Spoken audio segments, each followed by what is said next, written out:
Hello, this is Cheryl, and for the next hour, I'll be reading from the February 10th issue of the Washington Post on the Niagara Frontier Radio Reading Service.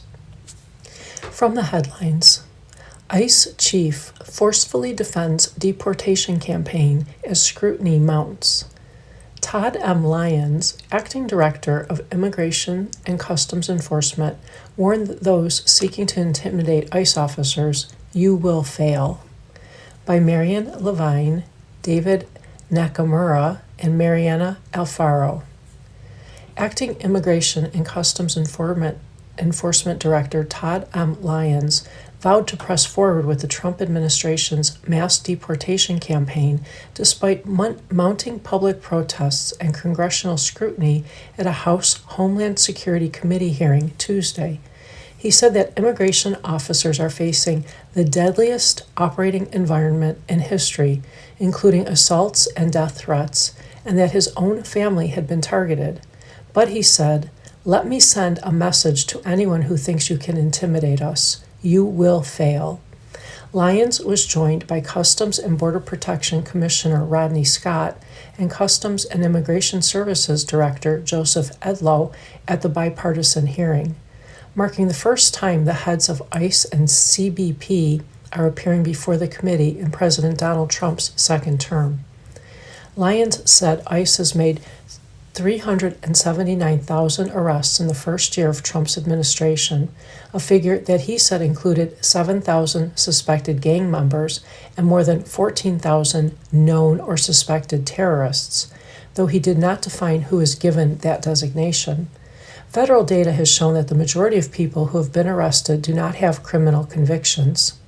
The president has tasked us with mass deportation, and we are fulfilling that mandate, Lyons said. His testimony came as public support for Trump's hardline immigration agenda has plummeted in recent weeks, in the wake of the fatal shootings last month of 2 U.S. citizens in Minneapolis by federal immigration personnel. Though the Trump administration has taken some measures to try to tamp down protests in that city, including withdrawing 700 federal officers, tensions have remained between local officials and the federal government about the broad scope of the immigration enforcement operations and the aggressive tactics of officers. Some Minnesota officials are finally signaling the willingness to cooperate with ICE, Lyons said. "Well, let me be clear. Promises are not enough. We need action." Lyons told lawmakers that about 3,000 of ICE's 13,000 officers in the field are currently assigned to wear body cameras, which can record their interactions with the public, and another 6,000 cameras are in the process of being deployed. Scott said that 10,000 of the 20,000 Border Patrol agents in the field have cameras and that number is going to grow. Asked about the training regimen of ICE officers, Lyons said the agency has not reduced the meat of the training, but has sought to shorten the amount of time it takes to get officers into the field. He said training used to take place 5 days a week for 8 hours a day, but has been changed to 6 days a week for 12 hours per day.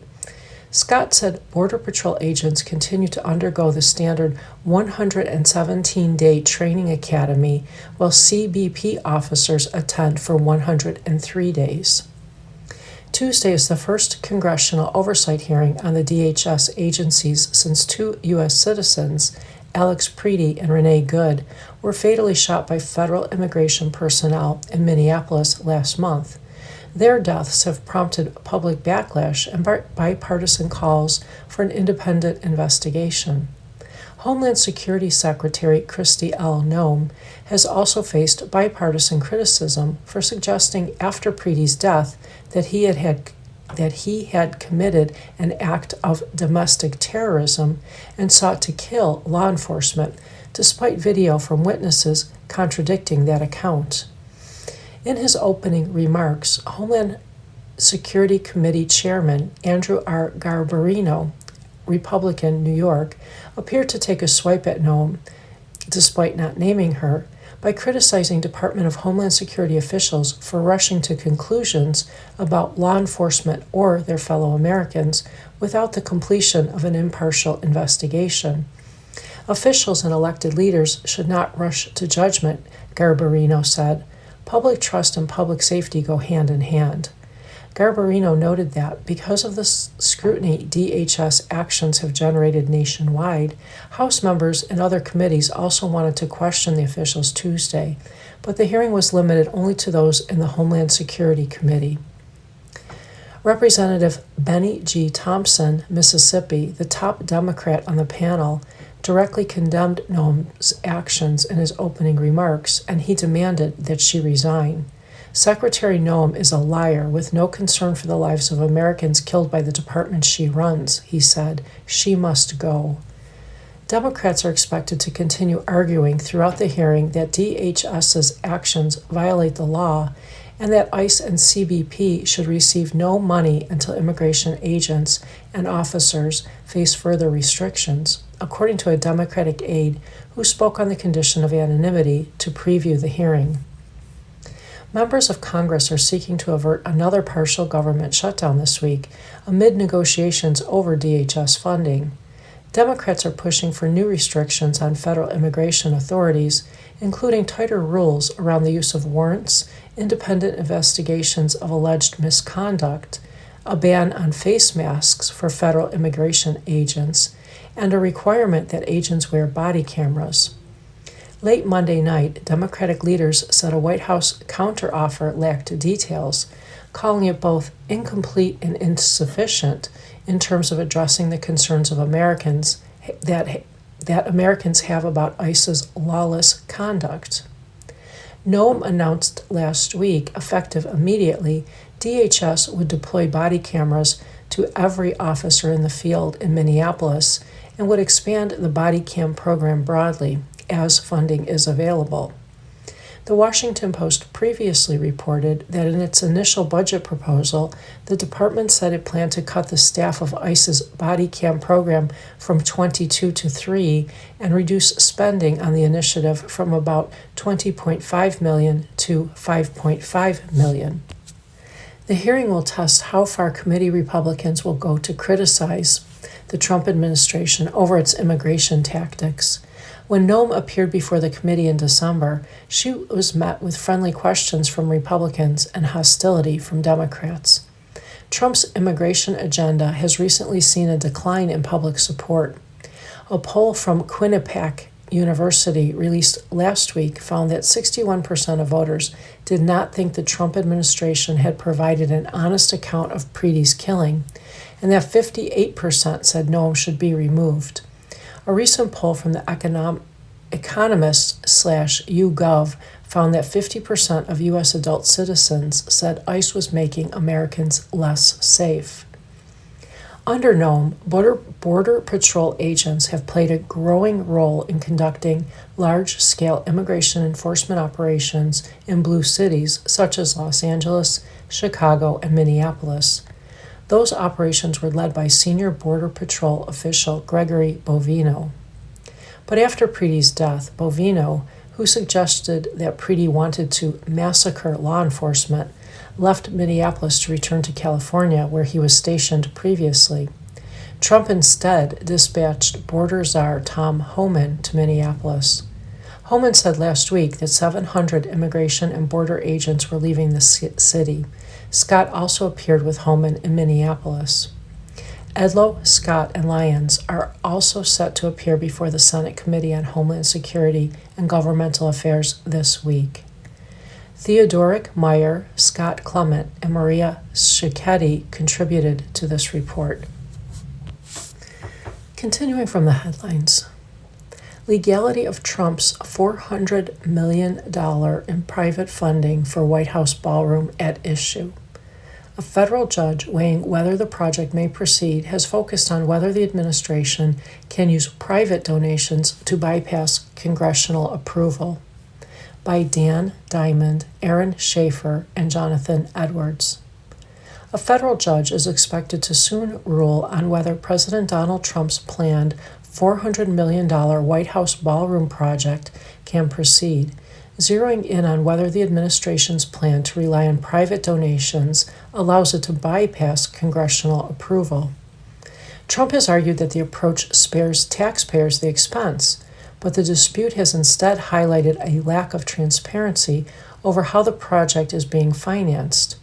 U.S. District Judge Richard Leon, congressional Democrats, and watchdog groups have questioned an arrangement that relies on donations from corporations with business before the federal government, funneled through a nonprofit intermediary that stands to collect millions of dollars in fees to fund the most significant alteration to the White House in decades. Leon has said he may rule this month on the National Trust for Historic Preservation's challenge to the project. As the decision approaches, watchdog groups have scrutinized the administration's fundraising effort, arguing that it exploits gaps in federal disclosure rules that Congress should tighten. Trump and White House officials have publicly identified about 24 companies and about a dozen individual donors they say have already contributed hundreds of millions of dollars for the project, including major corporations such as Amazon, Google, and Planter that collectively have billions of dollars in contracts before the administration. Amazon founder Jeff Bezos owns the Washington Post. Most of the donors have declined to specify to reporters and lawmakers how much they have given and whether they expect any additional access to officials or other perks in exchange for their gifts. Citizens for Responsibility and Ethics in Washington, CREW, concluded that at least 22 companies involved in the Ballroom project should have disclosed their donations and lobbying filings, but did not. The public deserves real transparency around who is contributing and how much they are giving, but that is not what we are seeing, Matt Corley, CREW's chief investigator, wrote in an email. Those concerns have also been taken up by Senator Elizabeth Warren, Democrat, Massachusetts, who has pressed the Trust for the National Mall, a nonprofit that is managing donations for the White House Ballroom project, to clarify its role and specify the donations it has received. In a letter sent to Warren and shared with the Post, the organization declined to offer details about the gifts, but said that it stands to collect between 2 and 2.5% of each donation as part of its management fee. The planned $400 million project would be the largest in the organization's history. These new details raise even greater concerns about whether Donald Trump's gold-encrusted ballroom has become a vehicle for corruption, Warren said in a statement to the Post. Americans deserve to know which billionaire corporations are shoveling money into Trump's vanity projects and what favors they may be seeking in return. Julie Moore, a spokeswoman for the Trust for the National Mall, in an email to the Post, characterized the management fee as standard practice and said the money would support our critical work and mission with the National Park Service to restore, preserve, and enrich the National Mall and President's Park. The organization, which has managed past fundraising campaigns to restore the Washington Monument and other projects, reported around $13 million in revenue and about $17 million in expenses in 2024, according to nonprofit filings. Moore said the organization's role had been mischaracterized by lawmakers and in the media, adding that the organization does not play a role outside of that in soliciting gifts or in the planning or construction of the project. Moore did not say whether at least 2 board members who had active interest before the Trump administration when the project was discussed recused themselves. The White House declined to specify how much money had been raised for the project or respond to questions about whether or how contributors could benefit. Trump in October hosted donors for a celebratory dinner in the East Room of the White House. President Trump is generously donating his time and resources to build a beautiful White House ballroom, a project which past presidents only dreamed about, White House spokesman Davis Ingle said in a statement. Since announcing this historic plan, the White House has been inundated with calls from generous Americans and American companies wishing to contribute. Just one company, Organ therapy firm Vantive US Healthcare disclosed its ballroom gift as part of semi-annual lobbying filings, saying that it gave $2.5 million to the Trust for the National Mall on October 13. The filing was first reported by Bloomberg Government. Vantive declined to respond to questions about why it made the donation or about its lobbying priorities, referring to the filing. The company on its forms disclosed spending of more than $2 million in 2025 to lobby the Trump administration on Medicare billing, organ support devices, and other issues. That total included $340,000 for Ballad Partners, which employed Pam Bondi and Susie Wiles before they joined the Trump administration as Attorney General and White House Chief of Staff, respectively. Neither Bondi nor Wiles reported lobbying for Vantive. The administration has argued that the White House has the legal authority to accept gifts through the Department of the Interior, and that Congress has authorized the president to make changes to the White House grounds by setting aside a small annual fund for renovations. Lawyers for the National Trust for Historic Preservation, which is charged by Congress with preserving historic buildings, have countered that those provisions do not authorize a project of this scale and that the ballroom required express approval and funding from Congress. Rather than admit that no authorization exists, the defendants invent a Rube Goldberg machine to justify proceeding, the National Trust lawyers argued in court filings last month, invoking the expression about an overly complicated device designed to perform a simple task. Leon, an appointee of President George W. Bush, appeared to agree with that critique at a January 22nd hearing, repeatedly referring to the Trump administration's funding initiative as a Rube Goldberg machine and saying that the construction plan functioned as an end run around congressional oversight. Justice Department lawyers have rejected that characterization, arguing that the administration's funding approach is legal and consistent with past projects on White House grounds.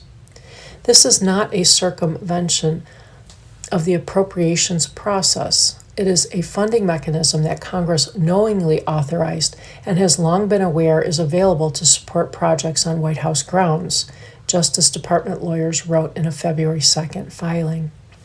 Justice Department lawyers also framed any pause as a potential national security risk and said they would immediately appeal if Leon grants a stay on the project. Leon said that, regardless of how he rules, he expects the case to be appealed to the Court of Appeals for the D.C. Circuit and even the Supreme Court. You are listening to a reading of articles and features from the Washington Post on the Niagara Frontier Radio Reading Service. From the politics section, Republicans are pushing to drastically change the way you cast ballots, explaining the Save America Act, which is getting a vote this week, by Amber Phillips. As President Donald Trump calls for sweeping changes to election law, including saying that Republicans should take over the voting, Republicans in Congress are planning to vote this week on the Save America Act, which would make massive changes to how Americans vote ahead of November's midterms. They want to require all Americans to prove they are citizens when registering to vote, and to show an ID when voting in person or by mail, as well as make mail voting more difficult.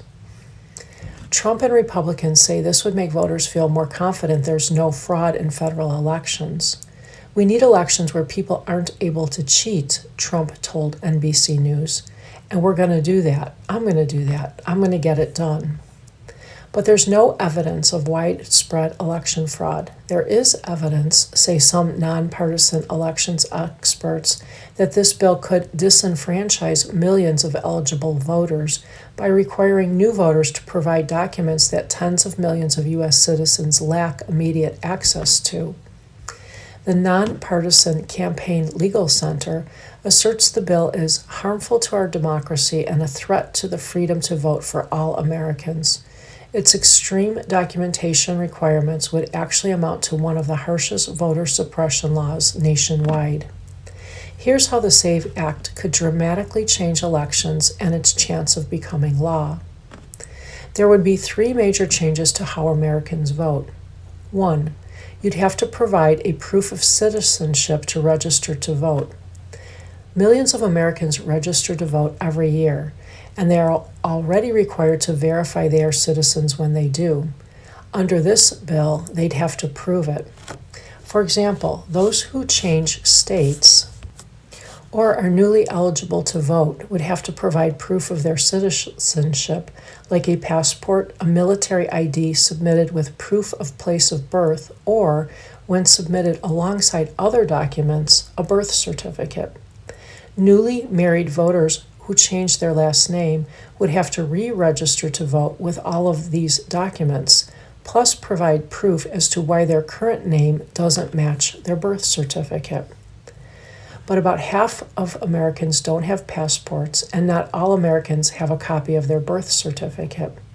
Our research shows that more than 21 million Americans lack ready access to those documents, writes nonpartisan Brennan Center for Justice. Even some Republican election experts have questioned whether all this documentation is necessary. The premise of the SAVE Act is we need to ensure there are processes that confirm citizenship, says Max Germer, director of the government's program at R Street Institute, a conservative think tank. But I think much of the burden of citizenship verification should be on the government, which holds much of this data in the first place. 2. It requires IDs to vote nationwide. Strong majorities of Americans, including Democrats, support voters presenting a photo ID to cast ballots. Only government, state, tribal, or federal IDs would be accepted. 3. It would probably make voting by mail more difficult. Mail-in voting is popular and safe, say election experts.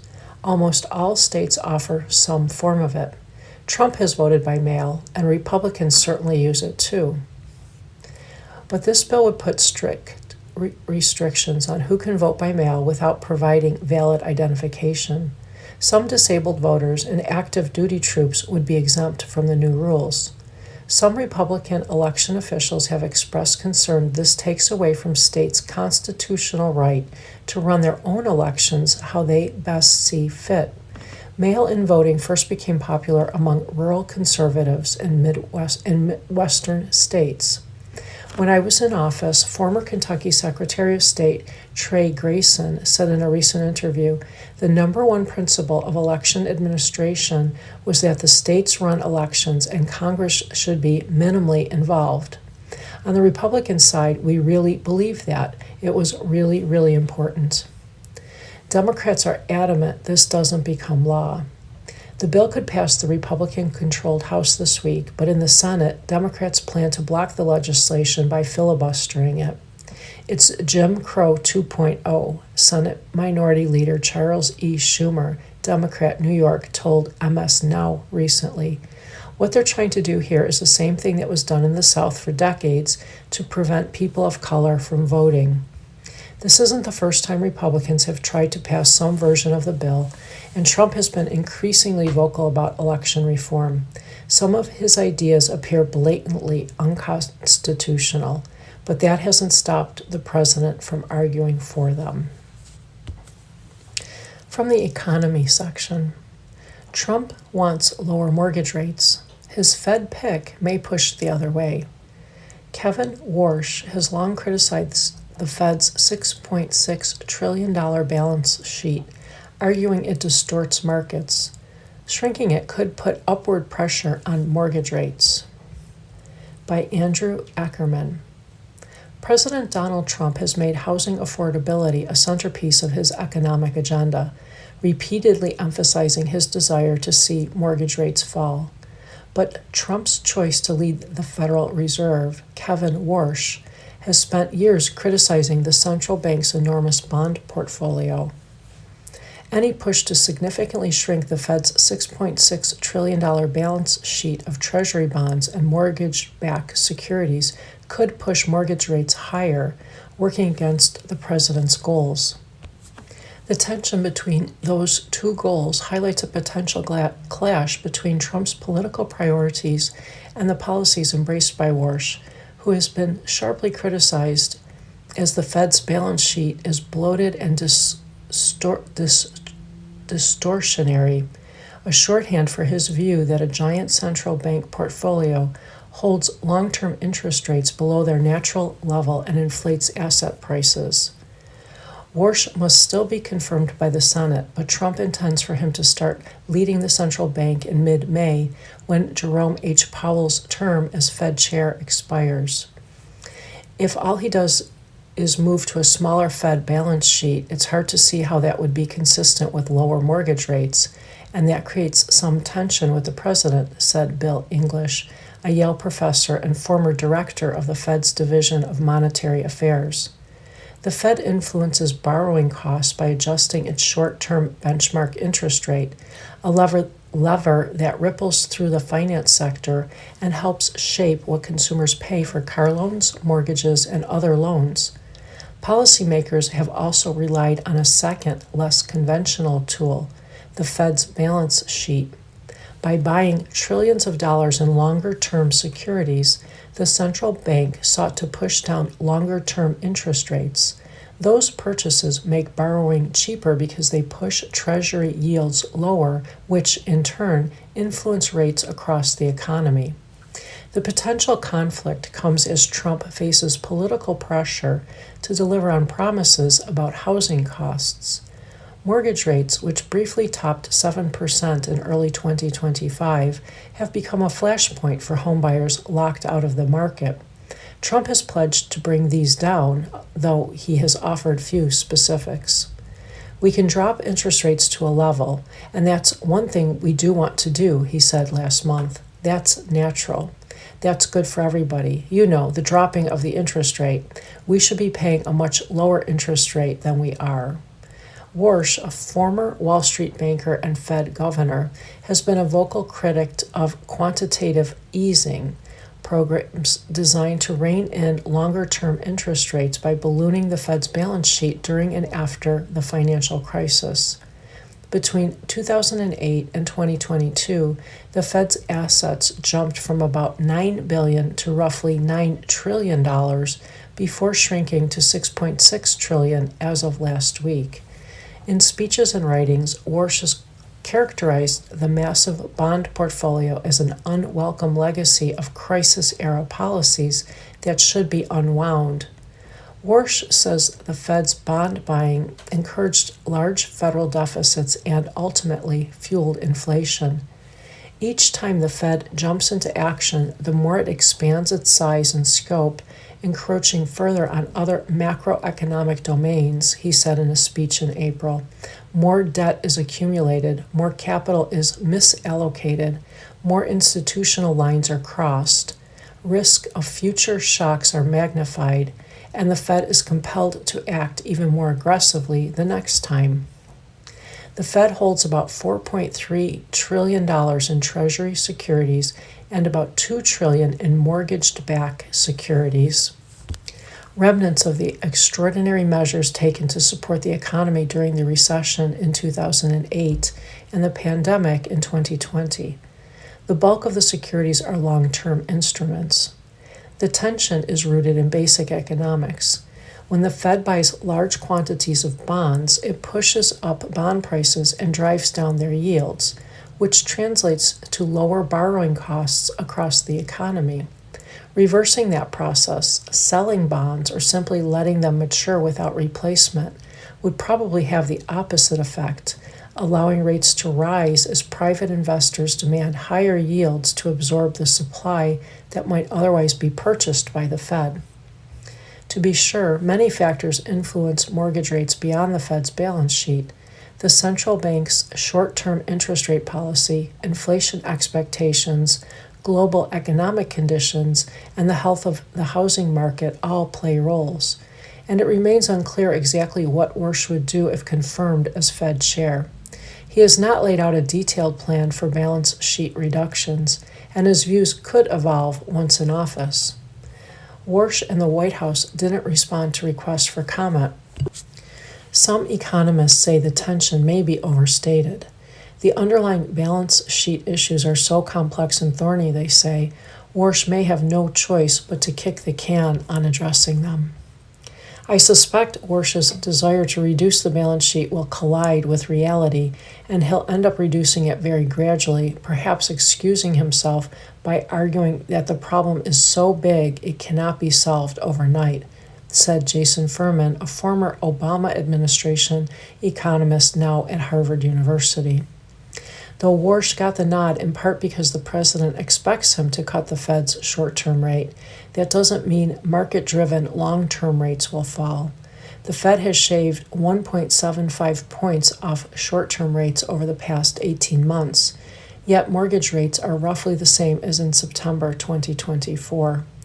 Almost everywhere you look, Warsh is kind of hamstrung, including on the balance sheet, said John Hilsenrath, a visiting scholar at Duke University's economics department who focuses on central bank issues. You are listening to a reading of articles and features from the Washington Post on the Niagara Frontier Radio Reading Service. From the tech section. Under growing pressure, the biggest social networks agree to be rated on teen safety.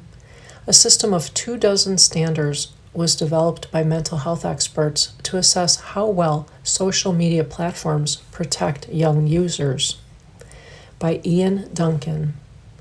3 leading social media companies have agreed to undergo independent assessments of how effectively they protect the mental health of teenage users, submitting to a battery of tests announced Tuesday by a coalition of advocacy organizations. The platforms will be graded on whether they mandate breaks and provide options to turn off endless scrolling, among a host of other measures of their safety policies and transparency commitments. Companies that reviewers rate highly will receive a Blue Shield badge, while those that fare poorly will be branded as not able to block harmful content. Meta, which operates Facebook and Instagram, TikTok, and Snapchat, are the first 3 companies to sign up for the process.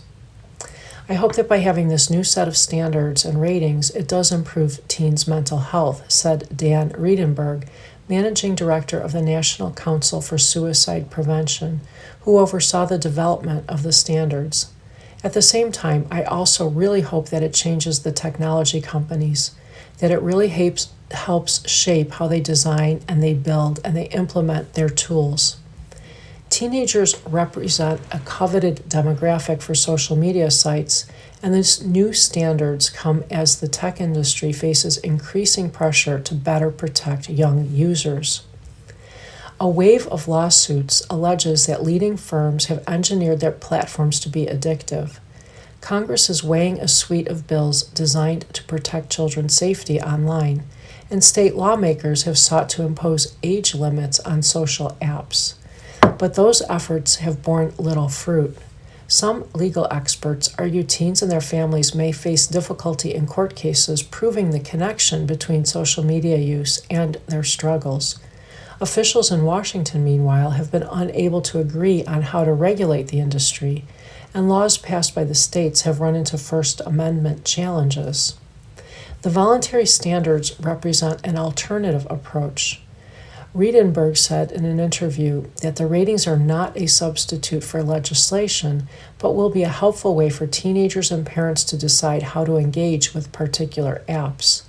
The project is backed by the Mental Health Coalition, an advocacy group founded by fashion designer Kenneth Cole. Cole said in a statement that the standards recognize that technology and social media now play a central role in mental health, especially for young people, and they offer a clear path towards digital spaces that better support well-being. There is still no scientific consensus on whether social media is on the whole harmful for children and teenagers, while some research has found that the heaviest users have worse mental health. Studies have also found that young people who are not online can also struggle. But teenagers themselves have reported becoming more uneasy about the time they spend online, with girls in particular telling pollsters at the Pew Research Center in 2024 that apps were affecting their self-confidence, sleep patterns, and overall mental health. Riedenberg said it's clear in some cases young people's time online becomes problematic. He said the system was developed without funding from the tech industry, but companies will have to volunteer to participate. Antigone Davis, Meta's global head of safety, said the standards will provide the public with a meaningful way to evaluate platform protections and hold companies accountable. TikTok's American arm said it looked forward to the ratings process. Snap called the Mental Health Coalition's work truly impactful. Organizers compared the process to how Hollywood assigns age ratings to movies or the government assesses the safety of new cars. Companies will submit internal policies and designs for review by outside experts who will develop their ratings. In all, the company's performance will be measured in about 24 areas, covering their policies, app design, internal oversight, user education, and content. Many of the standards specifically target users' exposure to content about suicide and self-harm, but one also targets the sheer length of time that some people spend scrolling, crediting platforms for offering either voluntary or mandatory take-a-break features. The standards are being launched at an event in Washington on Tuesday. Senator Mark Warren, Democrat, Virginia, said in a statement that he welcomed the standards, but they weren't a substitute for regulatory action. Congress has a responsibility to put lasting, enforceable guardrails in place so that every platform is held accountable to the young people and the families who use them, he added. From the opinion section, Leanna S. Wen. We may be doing breast cancer screening all wrong. This test may be crucial for breast cancer screening. It's not a mammogram. For decades, breast cancer screening has been synonymous with the mammogram. Women's protective care has centered on the annual test, and for good reason. 1 in 8 women in the United States are diagnosed with breast cancer during their lifetimes, and early detection is key to making sure it doesn't spread. Recent research challenges this long-standing approach, however. A major study published in JAMA suggests the most effective screening strategy is based not on the yearly mammogram, but genetic testing combined with an assessment of individual risk factors. Laura J. Esserman, the study's lead author and director of the Breast Care Center at the University of California at San Francisco, told me that one-size-fits-all mammogram recommendation comes with downsides. Women at higher risk may need more frequent surveillance, while those at lower risk are subjected to unnecessarily yearly anxiety, inconvenience, and costs. False positives are also a major concern. Studies show that 75% of biopsies prompted by abnormal mammogram findings turn out to be benign. Instead, she asked, what if we could put together an algorithm that would really identify the highest risk people and people at risk for the most aggressive diseases? Those individuals could receive more intensive screening while others safely undergo mammograms less often. Esserman and her colleagues tested this approach in a large national trial involving women between the age of 40 and 74. Roughly 14,000 participants were randomly assigned to follow existing guidelines and continue annual mammograms. Another 14,000 tried the risk-based screening strategy. Women in the latter group underwent genetic testing, along with an evaluation of their family history, lifestyle risks, and medical conditions. Based on these results, participants were assigned to one of 4 screening schedules. Those at highest risk, about 2% of participants, received recommendations to get screened every 6 months, switching between MRIs and mammograms. Women at elevated risk, 8%, followed current recommendations for annual mammograms starting at age 40. Those at average risk, 63%, were suggested to screen every 2 years, while women at lower risk were told they could delay screening until age 50. This approach was as effective as annual mammograms at detecting breast cancer overall, including among women at highest risk. Although cancers were more common in that group, there were no cases of advanced stage disease. If implemented nationwide, Esserman estimates this strategy could reduce advanced cancers by about a third and save up to 5,000 lives each year. Another striking finding, 30% of women who tested positive for genetic variants associated with increased breast cancer risk reported no family history of the disease. Under current medical practice, these women would not have been offered genetic testing and wouldn't have known they had elevated risk. Esserman argues health experts need to rethink breast cancer screening altogether. Rather than recommending mammograms for every woman beginning at age 40, she believes screening should start with genetic testing at age 30. Clinicians could then use those results alongside other risk factors to determine when and how often to do mammography. This will be a novel concept for many people, but it has both scientific and practical merit. Genetic tests cost less than a mammogram and generally only need to be done once. If risk-based screening allows some women to safely avoid mammograms, the potential savings could be substantial. In the U.S., exams cost a total of about $11 billion each year. More importantly, personalized screening does something mammography cannot.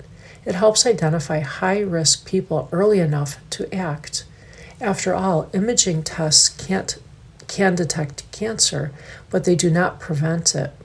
Many breast cancer risk factors are changeable, including smoking, excess weight, lack of physical activity, and heavy alcohol use.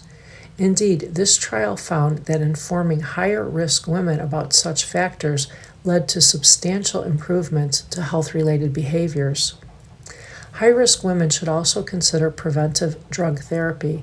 Medications such as tamoxifen, raloxifene, anastrozole, and exemestane can lower the long-term risk of developing breast cancer in this group by 30 to 65%.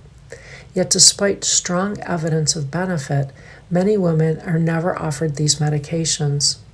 In this study, use of preventive chemotherapy doubled among high-risk participants, driven in part by greater awareness of these options.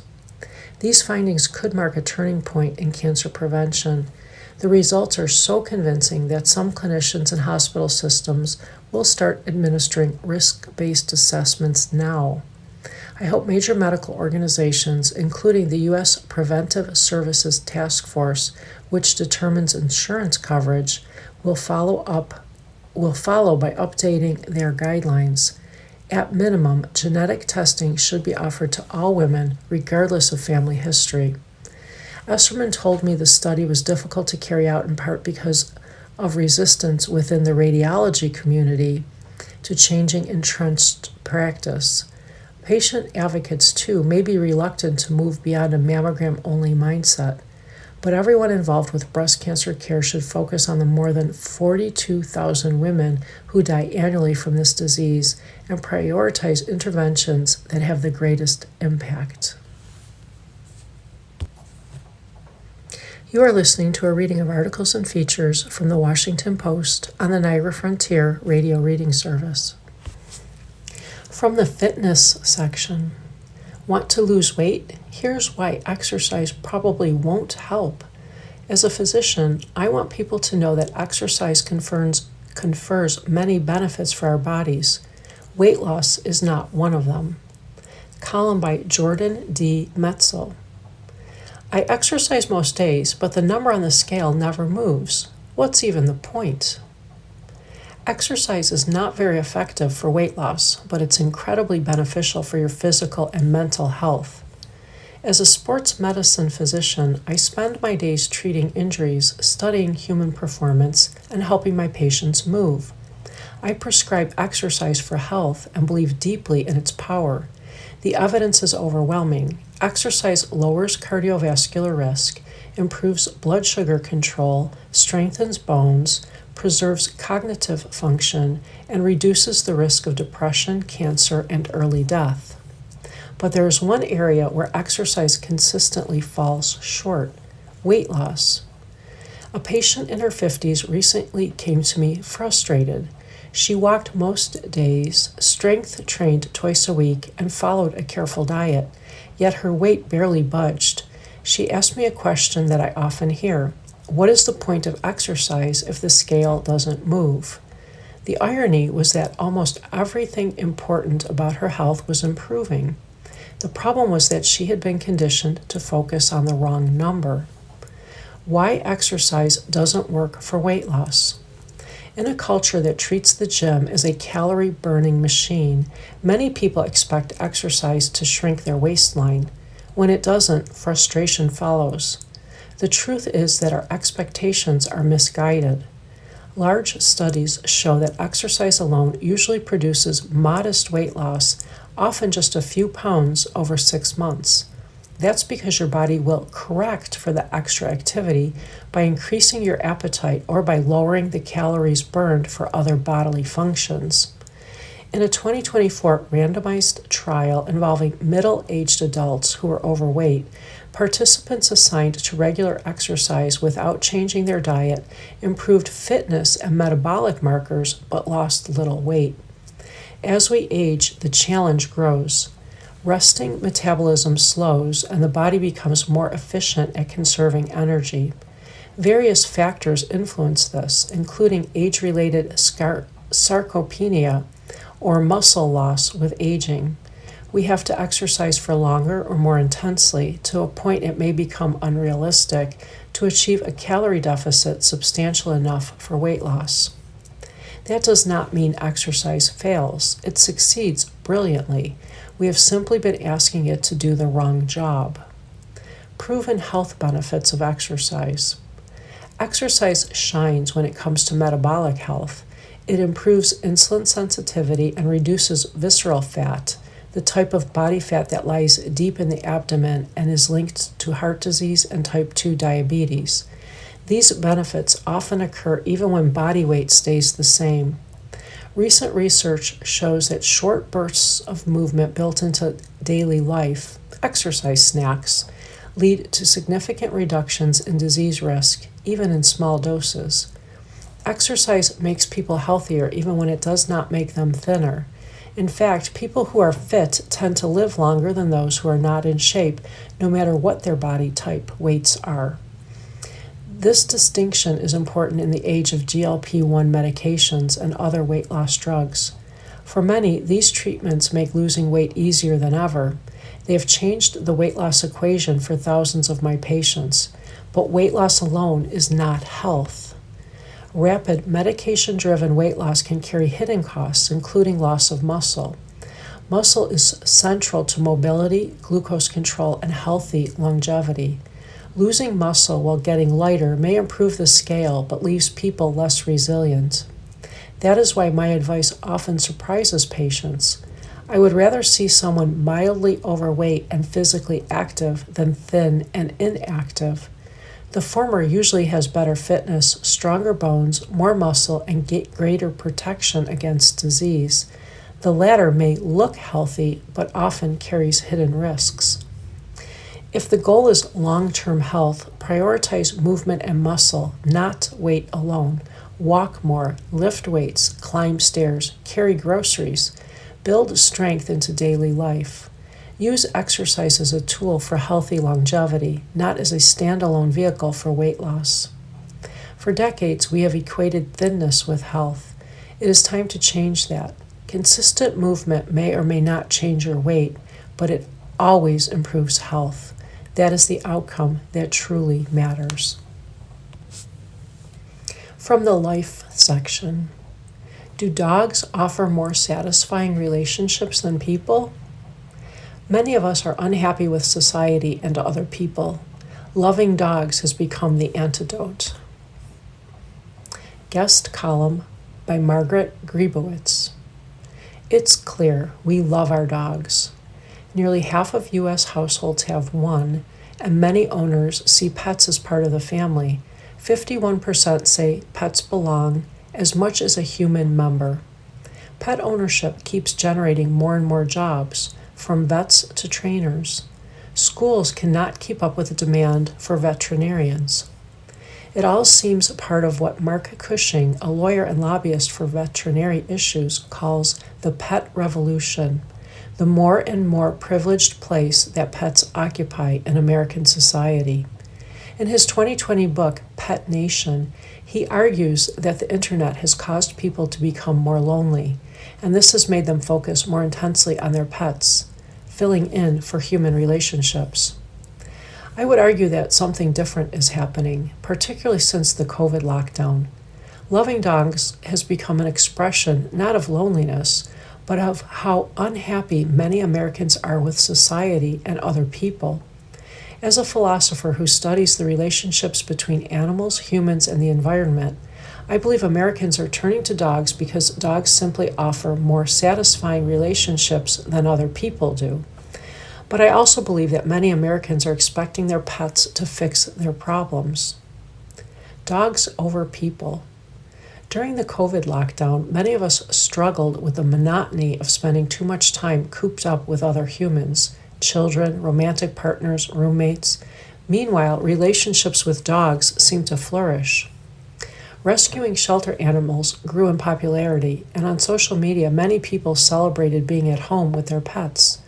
Dog content on Instagram and Pinterest now commonly includes hashtags such as "dogs are better than people" and "I prefer dogs to people."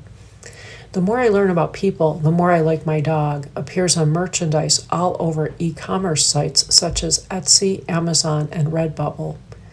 One 2025 study found that dog owners tend to rate their pets more highly than their human loved ones in several areas, such as companionship and support.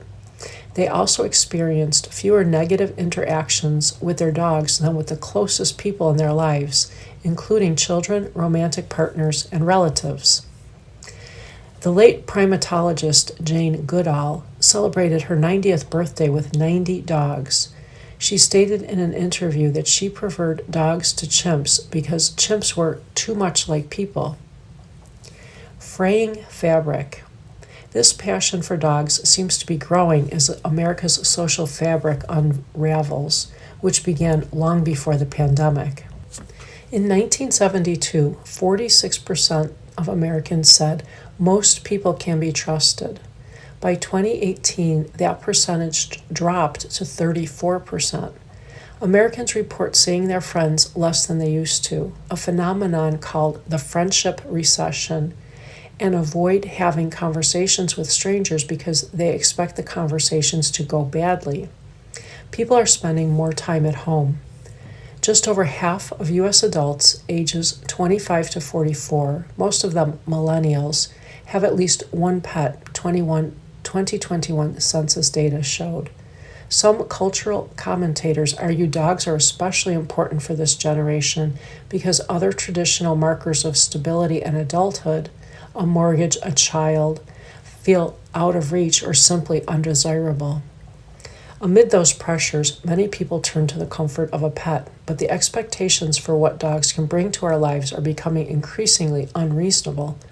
For some people, dogs are a way to feel loved, to relieve pressures to have kids, to fight the drudgery of their job, to reduce the stress of the rat race, and to connect with the outdoors. Some expect pet ownership to improve their physical and mental health. And it works to a degree. Some studies have suggested that dog people may be warmer and happier than cat people. Interacting with pets can improve your health and may even offer some protection against cognitive decline. Dog training programs in prisons appear to reduce recidivism rates. Unreasonable expectations. But expecting that dogs will fill the social and emotional gaps in our lives is actually an obstacle to dogs' flourishing and human flourishing as well. In philosophical terms, we could call this an extra-active relationship. Humans are using dogs for their emotional labor, extracting things from them that they cannot get elsewhere or simply no longer wish to. Just like natural resource extraction, extractive relationships eventually become unsustainable. Cultural theorist Lauren Berlant argued that the present stage of capitalism creates a dynamic called slow death, a cycle in which life building and the attrition of life are indistinguishable. Keeping up is so exhausting that, to maintain that life, we need to do things that result in our slow degradation. Work becomes drudgery under unsustainable workloads, and the experience of dating suffers under the unhealthy pressure to have a partner.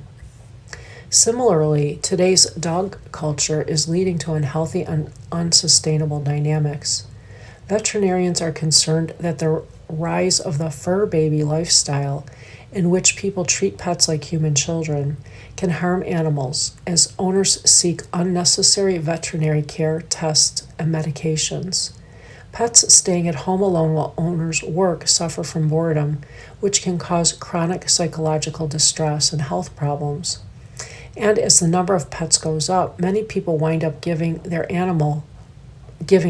animal, overcrowding shelters. So what should be done? Some philosophers and activists advocate for pet abolition, arguing that treating animals as property is ethically indefensible.